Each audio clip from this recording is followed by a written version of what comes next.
All right, this is going to be a quick review for Troy. I picked this up from my local library and watched it over the weekend.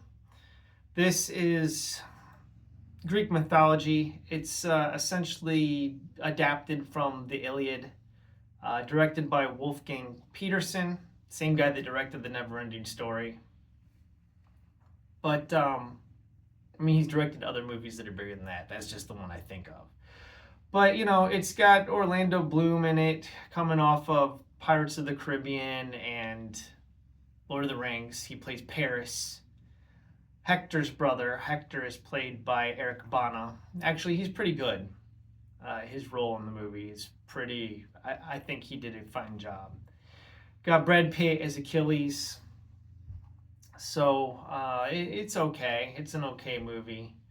Diane Kruger played Helen. You had Brian Cox as King Agamemnon in this as well. I think it's the music score by James Horner is pretty good.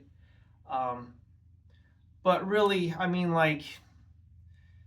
the casting's fine. Sean Bean is pretty great as Odysseus. I didn't mind that.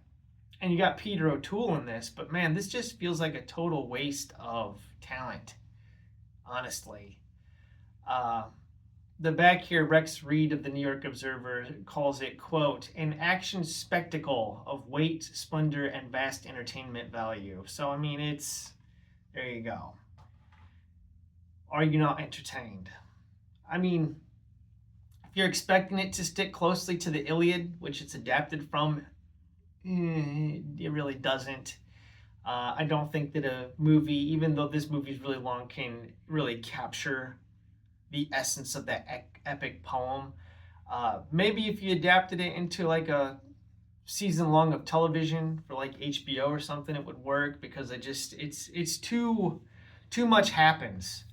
There's a lot of events that are cut from this. You never have Diomedes, and his whole fight that takes place in the Iliad.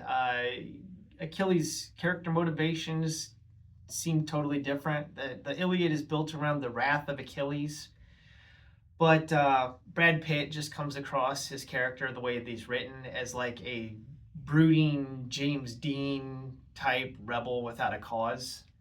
That's really not what he's contemplating in the Iliad. It's more his fate, the attainment of glory.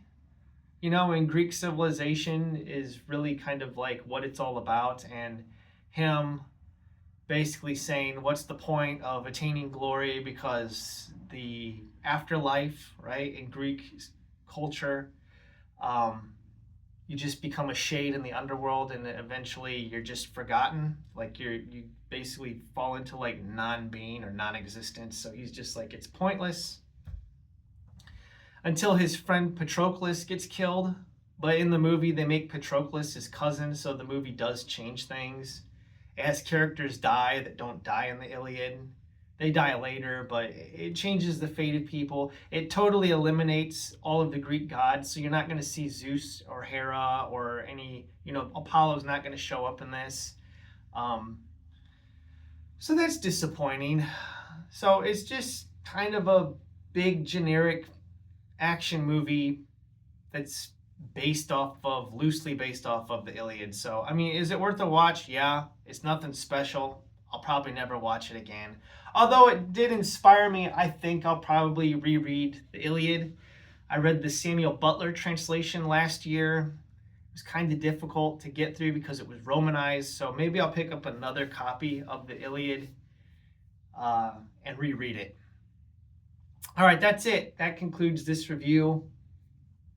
I don't really have anything else to say about it. It was okay. All right, thanks for watching. Have a wonderful day.